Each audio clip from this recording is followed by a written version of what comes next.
G'day lads, it is Carnivore here today, and I feel like just starting a little series maybe of my own called Let's Talk, and today I want to talk about TranZit and the goods, the bads, and why, sort of explaining it because there's a lot of stuff going on about TranZit. It's pretty old now I guess, but still, and I just feel I want to express a couple of opinions on it, so we'll get into it.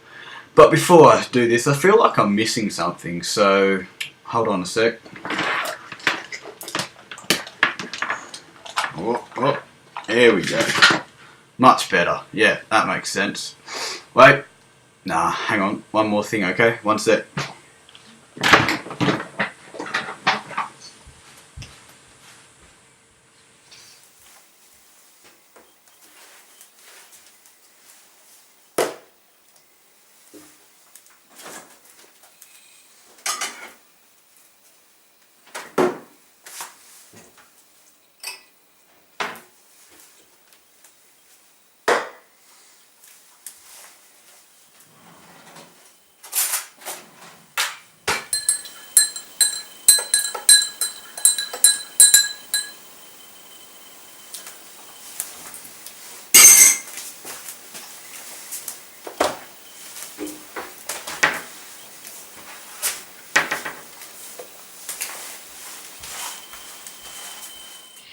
Alrighty guys, I'm set now. Got my headset. Got my gamma. Let's do this, eh? Yeah. Nah, I'm just kidding. I'm not actually going to do that. My name's not Clarity and I'm not doing that. It's just stupid, sorry. Yeah, alright, let's continue. Alrighty then, I've got some sketchy town gameplay in the background just to keep you amused so you don't have to stare at my face all day long.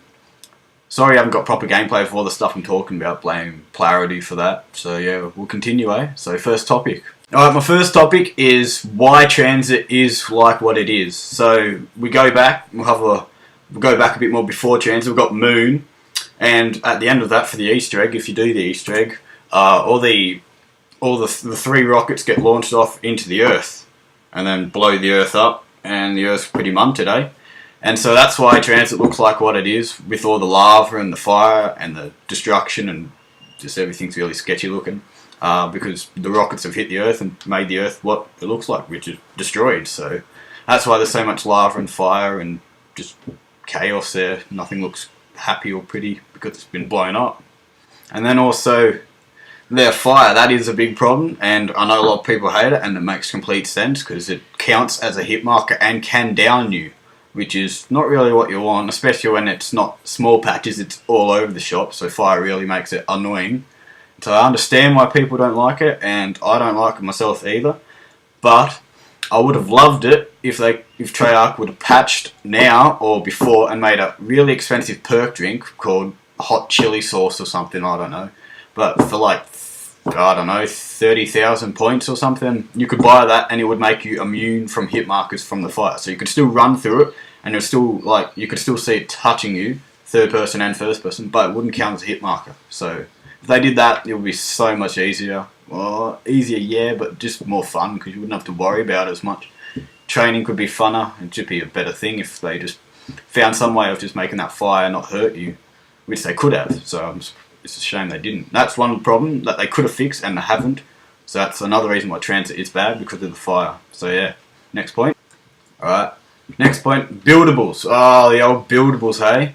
I like them, but the problems are the buildables take a lot of effort to make and find, and also you need the flipping turbine to run all of them. And the turbine's a big problem. I like it, I understand why it's there. That it breaks so easily. If it didn't break at all, that would be a lot better, at least for TranZit. In Buried, it doesn't really mind so much because it's pretty easy to go get, and because it can be so much more powerful in Buried because of the subsurface resonator. But, I will say, big but, the reason they've done all these buildables and stuff, like building Pack-a-Punch and all the traps you can do, and the turbine and whatnot, and the zombie shield, which is a very good buildable, so the zombie shield is one of the best buildables, I think. But the reason they've done that all is, if you look back through Black Ops 1, they've done lots of little Easter eggs and stuff, and everyone enjoyed them, and the Easter eggs have gotten bigger as the maps have gone on to Moon. So it's just so much you can do in them. And so they're thinking, oh, everyone loves this buildable stuff, so Black Ops 2, let's just make the whole map buildables, everyone will have a blast. And what do you know, they didn't. So it's almost the fans' fault for it, to be honest. Like, they had problems and they could have tweaked them and made them better. The reason they made so many buildables is because everyone enjoyed doing Easter eggs, and Easter eggs are going out of your way to do something that's not necessary. The only problem is in TranZit, they've made these Easter eggs, most of them necessary, so you have to do them to continue to survive on the map. But because they're so tricky and there's so many, it's not really that much fun. Origins is a better example of, you can do so many different Easter egg stuff in Origins, like staff building, Max's drone zombie shield, the power fist, or the, what are they called? Oh, bollocks. I don't know, I can't remember. Leave a comment, you know, sorry everyone. And anyway, but you don't have to do those Easter eggs and stuff and build stuff if you don't want to. You can still just hit the box, get perks like what you normally do, buy a war weapon. Well, in TranZit, you sort of got to build everything for it to keep going, and that's the only problem. And so that's why that's annoying. Alright, next point is the jet gun, which, to be honest, I think is a powerful gun. I haven't ever made it because I'm useless, and I haven't gotten any gameplay of it either, because Jordan's useless. No, I'll leave him out of this. But I like it. It's a shame that people think it's the worst wonder weapon ever, because to be honest, it's not. It is a more powerful wonder weapon than the Scavenger, the VR11, the Winter's Howl, and also the Blundergat. And if you disagree, feel free to keep that to yourself, because you know it's incorrect. It gets to a higher round if you play with it strategically, but that's the problem, strategically, because you have to keep it away quite a bit, and you have to swap it out as soon as you use it. You've got to use it in tiny bursts so it doesn't heat up. Because what happens when it heats up with the funny little gauge on it, they can barely see because it's not in your heads-up display, it's actually on the gun. Once it heats up, it breaks, and then you have to go rebuild it. And it flies across the area you're in, but if you don't get to it in a certain time, I think, it will go back to its original spots, which is in 3 different areas in the map. And that is, because TranZit's flipping huge, that's not what you want. And so, to be honest, I don't mind the building bit of the jet gun. I think that's alright.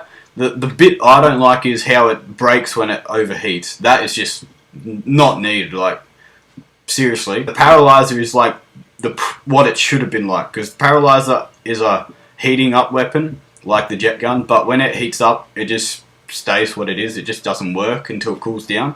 That's what the jet gun should have done. They should just patch it, to be honest. I don't know why they haven't, like, because TranZit Hate came out pretty early, and that before the next COD was out, which is even worse, but anyway, so they could have patched it early and it would have been no problem. I'm surprised they didn't. When they can patch an MTAR to make it have way more recoil, I don't know why they can't fix problems like that, but oh well.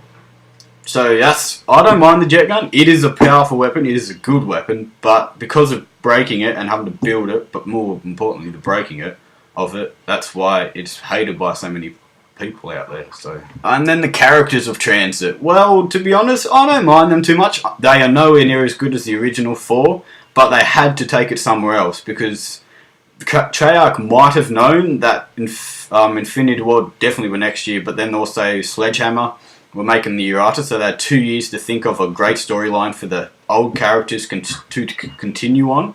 And so that's probably, or if they did know that when they were making Black Ops 2, if they did know that, that's maybe why they changed it and put the new characters in, because that could just keep everyone happy-ish. And they're not really, but well. Keep them happy by doing something else, like a little bit different on the storyline, even though it follows on from Moon, but it's just new stuff. And then for Black Ops 3, they might have a brilliant, I hope, just killer storyline with the old characters in. Continues on, it's just so good, but because they've had the time to do it, that's why they did it, instead of rushing it and putting in Black Ops 2, and it may have been really bad. Well, that could be a reason why they've got the new characters. New characters are pretty good. Misty's not bad. My favourite's Russman, just because I'm surprised he's not dead. He's over 75, I think. I think he's 80 something, and he's just still kicking it, despite he's got arthritis and sore hips and constipated sometimes and whatnot. He's just great. I don't mind him. He's probably my favourite out of the new guys.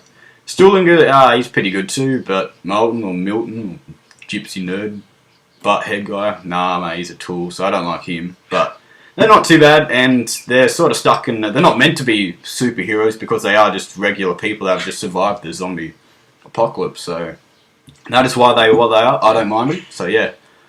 Some positives of it. Grief. Genius idea. I wish they put it out on all maps, to be honest. It is so much fun. You just get a bunch of friends together and just have a zombie battle. Points are a bit hard to come by and there's a couple of pros and cons, but I like Grief and it's a great idea and it's good they did it. It's a bit of a shame because they used to glitch it and you could get 8 people into, I don't know how they did it, but I'll see Relaxing End do it, but they've gotten 8 people into TranZit and Nuketown.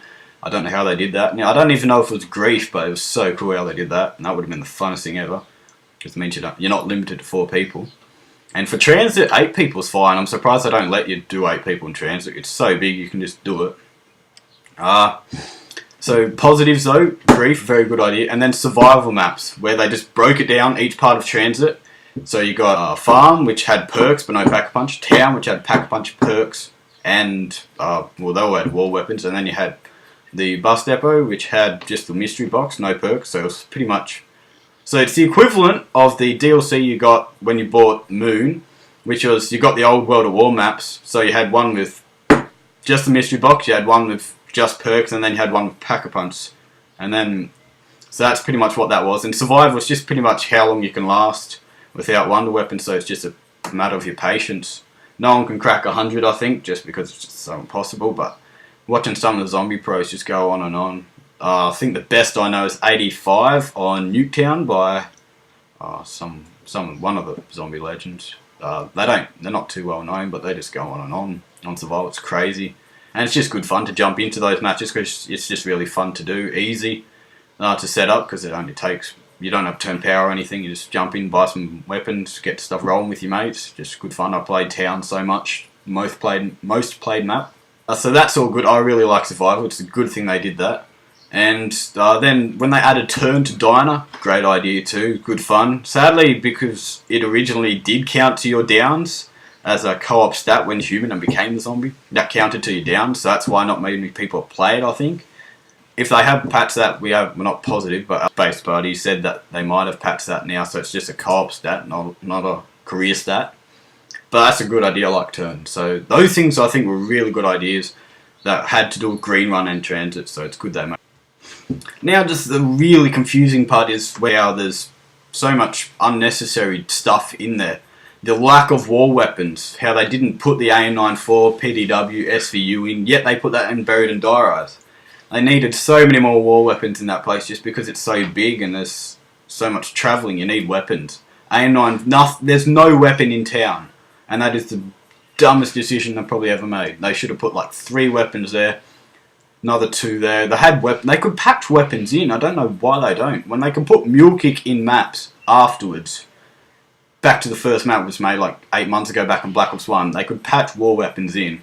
And if they did that, the map would not be complained about at all. And then also just the distance apart from each one, like you actually have to take a bus ride unless you have stamina, it is just too long. I seriously think they should have cut each bit between each important part of the map, just cut in half the distance would have been so much better. And they didn't need the denizens, they just put them in because they're flipping little rats. They shouldn't have put them in there. And I don't know why they did. Building the Pack-a-Punch, dumb idea. Did not need to do that. I'm not sure why they did. And also, the way to turn on Pack-a-Punch is just dumb. I like it how you break open the bank. I think that's cool. And the bank itself, I think is great. People say it's easy in being a knob, but they can just go make love to themselves because it doesn't really matter. It's a good idea. It makes life easier when you want to do a certain challenge. It's not always about setting up, and if you have a lag problem, like what I normally do when I'm playing with the homeboys, and you lag out, you're down, it's early on, you haven't got many points, and you want to get all your perks back, get set again, you just go to the bank, it's just easier. It doesn't make you a worse player, it's just unlucky, because I wouldn't have downed if there wasn't lag, so I don't know why they have to say that. There's pros and cons about TranZit, there's a lot more cons than pros, but I'm just trying to point out the good stuff in TranZit, and why they should have patched stuff and fixed stuff, so yeah. That's pretty much all I got. I'll probably remember something after the video's finished, and like always, flipping good on me. Anyway, let's talk TranZit. Hope you guys can relate to some of this and check it out. If you don't know much about this, hopefully this gave you a bit of an insight and find out more about zombies. I'll be talking about other stuff in the gaming situation, probably more stuff like what I'm thinking about. I probably won't go into other stuff. All areas. There'll probably be more COD or stuff I'm into, or even YouTubers I'll probably talk about them every now and then, just because want to get it out there, see what people think. So leave a comment if there's anything you want to talk about in this on YouTube comments, anything you want me to bring up again. Hopefully the town gameplay wasn't too sketchy for you. I know it's pretty awful, but oh well. Thanks for watching, everybody. I'll catch you all in the next one, eh? Thanks. Carnivore out. Oh no, I'm picking this thing up apparently. Yeah, Fuck you! Fucking punishment time. Just dropped the fucking rev.